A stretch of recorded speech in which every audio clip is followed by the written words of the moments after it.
અન્ય સમાજના પ્રેમીને પામવા માટે પોતાના સગ્ગા મા બાપને તરછોડી દીધા, એમને તરફડતા વલખતા મૂકીને લગ્ન કરી લીધા અને પોતાના સંબંધી પ્રેમીને આ હરકતોને કારણે મહિલાને ખોવો પડ્યો જીવ, જેના માટે એણે પોતાના સગી જનેતા સગા બાપને પાલક પિતાને છોડી દીધા, જેણે જન્મ આપ્યો એ લોકોને રડાવ્યા અને એણે જ એ જ પ્રેમી એનો જીવ લઈ લીધો. આસપાસના લોકોમાં પણ હાહાકાર મચી ગયો, હડકંપ મચી ગયો. ઘણીવાર કેટલાક છોકરી પોતાના પ્રેમી માટે પોતાના માતા પિતાને પણ છોડી દેતી હોય છે. તે પળનો પણ વિચાર કરતી નથી.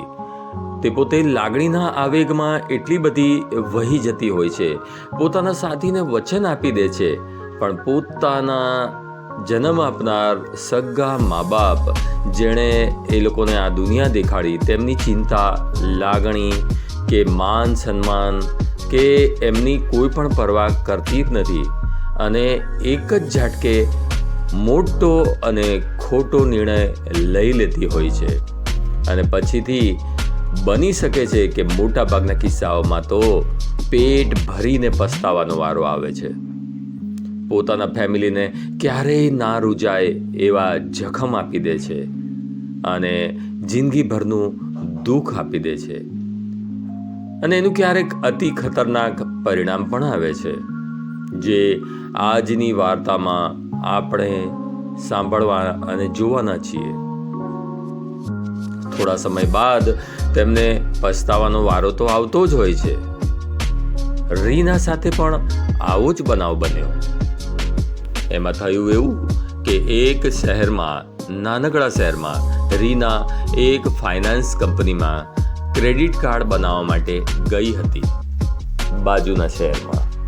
ત્યારે તેની પહેલી જ મુલાકાત એક યુવક સાથે થઈ હતી અને પહેલી મુલાકાતમાં જ તેમના થોડા દિવસ બાદ તેઓ ફરીથી અચાનક મળ્યા હતા.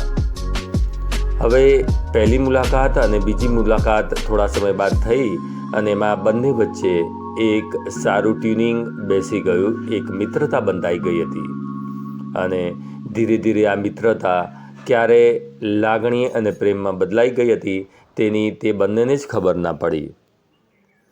યુવક અને રીનાનું 6 મહિના સુધી અફેર ચાલ્યું.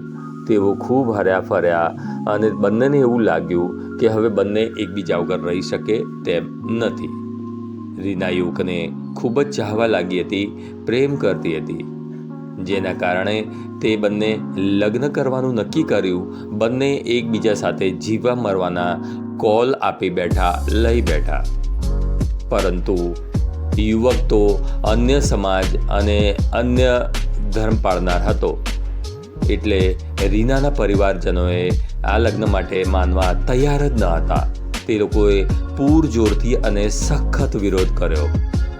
તેમણે એમ પણ કહ્યું કે આગળ જતાં પછી જો થનાર બાળકો હોય તો તેમને પોતાનો પરિવાર, પોતાનું મોસાળ કે પોતાના માતા પિતાનો પ્રેમ અલગ અલગ સમાજના હોવાથી તે મળી શકે નહીં. દાદા દાદી, નાના નાની બધું અલગ અલગ થઈ જાય, જેનો વિચાર કરવો જોઈએ. જેને કારણે રીનાએ પોતાના માતા પિતાને છોડી દીધા હતા અને યુવક સાથે બીજા શહેરમાં આવી ગઈ હતી. બીજા શહેરમાં જઈને તે બંનેએ લવ મેરેજ કરી લીધા હતા. સૌ પ્રથમ તો તે બંનેએ હિન્દુ રીતિ રિવાજ મુજબ લગ્ન કર્યા, 7 ફેરા ફર્યા હતા અને ત્યારબાદ તે યુવકની ધાર્મિક વિધિ મુજબ તેની સાથે લગ્ન કર્યા હતા. આમ તેઓ બંને પોતે લગ્ન બંધનમાં બંધાઈ ગયા હતા.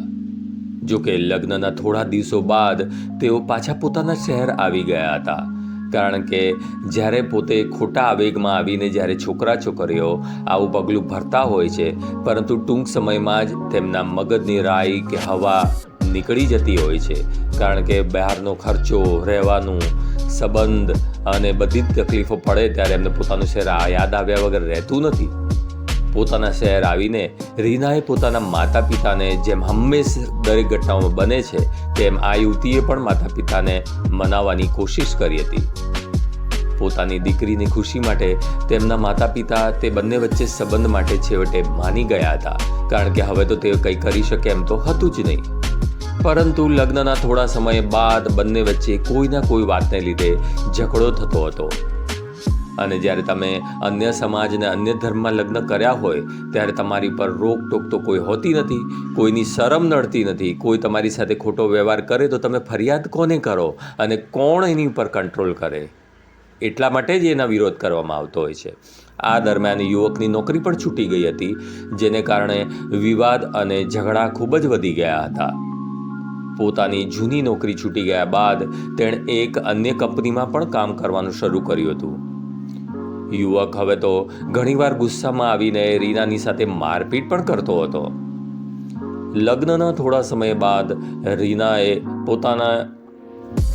યુવકે પોતાના વરે એને લક્ષણો બતાવવાના શરૂ કરી દીધા હતા, જે રીનાએ પોતાના માતા વિરુદ્ધ જઈને જેની સાથે જીવન મરણના સોગંદ ખાધા, જેની સાથે ભાગીને લગ્ન કર્યા હતા, તે યુવક હવે તેની ઉપર શંકા કરતો હતો.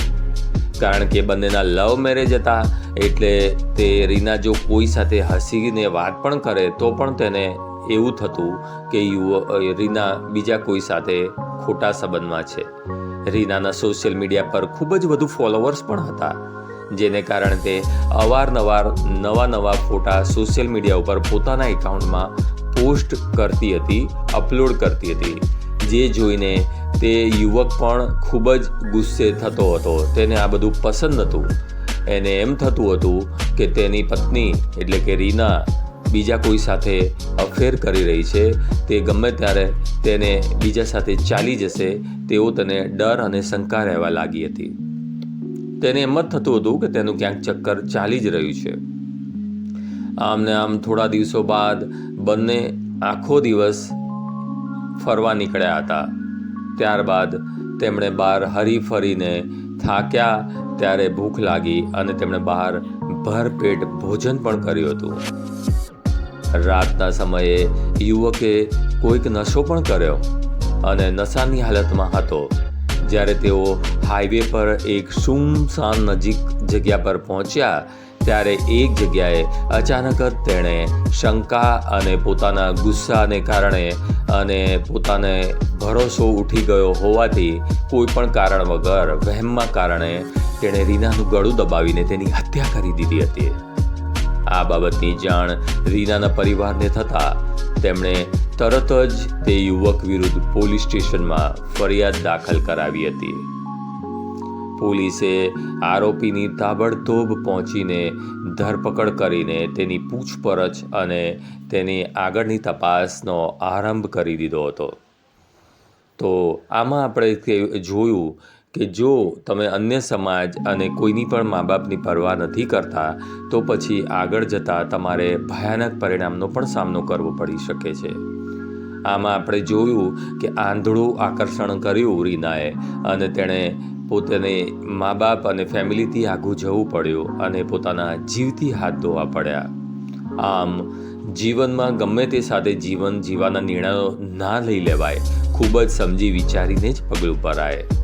જો તમને આ વાર્તા ગમી હોય તો કોમેન્ટમાં લખજો અને આ યુવકને શું સજા થવી જોઈએ તે પણ જણાવજો.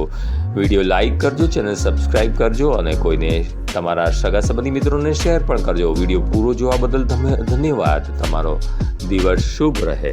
આભાર.